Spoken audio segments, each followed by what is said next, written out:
Je lis du livre de Genèse, chapitre 16, au verset 4, ce qui suit. Il alla vers Agar et elle devint enceinte. Quand elle se vit enceinte, elle regarda sa maîtresse avec mépris. Prions. Notre Seigneur et notre Dieu, la Bible est belle. Nous avons vu les conséquences des actes d'Ève et d'Adam. Maintenant, nous voyons les conséquences de Saraï et Abraham. Abraham qui écouta la voix de Saraï. Aide-nous à retenir l'essentiel, nous t'en prions. Au nom de Jésus. Amen. Ève imposa à Adam le fruit. Mais Saraï, d'une certaine manière, imposa à Abraham Agar. Il est intéressant de voir comment la première femme, Ève, prend l'initiative et Adam suit. L'homme appelé par Dieu, Abraham, Saraï donne la marche à suivre et il suit. Un petit souci là. Et chaque fois, on voit les conséquences. Abraham, il suit le conseil de Saraï. Je me répète, certainement, ils ont cherché une belle esclave, bien constituée, belle dentition, la plus belle. C'est pour quand même le mettre. Et Saraï va vers Agar, lui dit, écoute, tu sais, voilà, ton maître viendra vers toi pour que tu fasses un enfant. Alors, j'envoie 2 de tes collègues te baigner parce qu'il faut que tu sois propre. Et là, on donne un bain à Agar comme elle ne l'a jamais reçu. On utilise le parfum de Saraï. Parce que quand même, c'est le maître. Il faut qu'elle soit en état. La tenue vestimentaire appropriée et j'ignore si à l'époque les femmes connaissaient les périodes fécondes ou pas. Donc je ne puis dire si c'est 1 ou 2 fois. Mais voici Agar, la servante, la bonne à rien, dénigrée,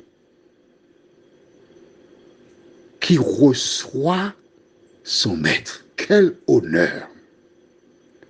Quel privilège! N'oublions pas que Saraï est âgée.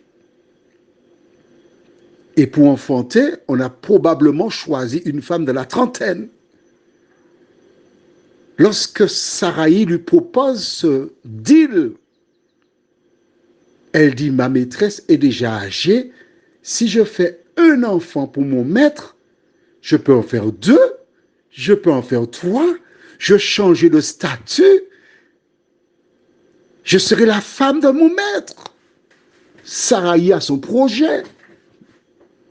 Agar aussi a son projet.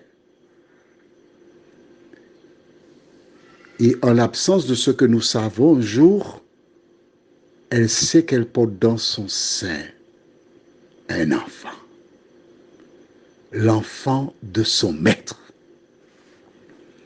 Elle commence à faire des projets dans sa tête. Elle se voit déjà Madame Abraham et la Bible déclare qu'elle fit quoi?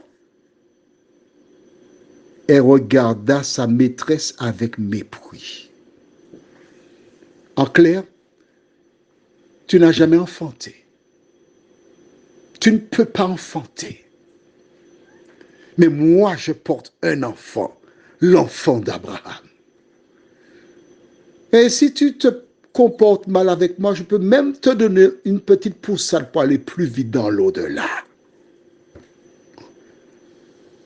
Et qu'est-ce qui se passe? Sarai, exactement comme Ève, ses yeux se sont ouverts.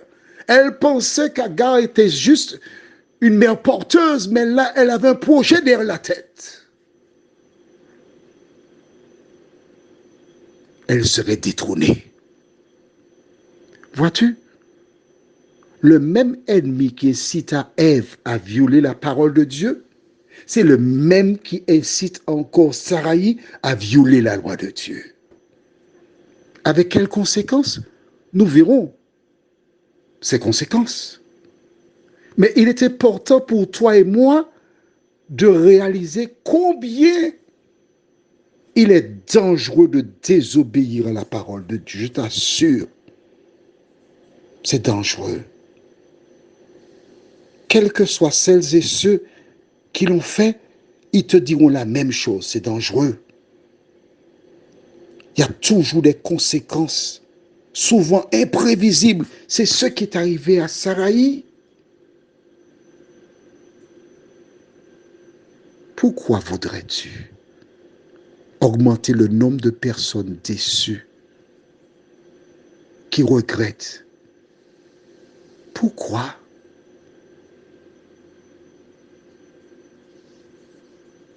As-tu compris qu'il est important d'écouter à la parole de Dieu, la mettre en pratique? C'est ta seule sauvegarde. C'est la seule que nous ayons, toi et moi. Obéir à la parole. Prions. Seigneur, Sarai avait un projet. Elle s'est laissée tromper par l'ennemi qui lui suggéra de prendre un raccourci pour réaliser un projet.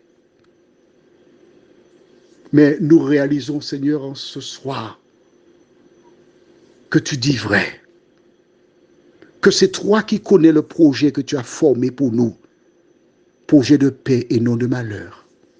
Seigneur, pardonne-nous nos égarements. Aide-nous à compter de ce jour, à t'écouter, à mettre en pratique ta parole, nous t'en prions. Au nom de Jésus et pour ta gloire éternelle. Amen. Je te souhaite une bonne nuit.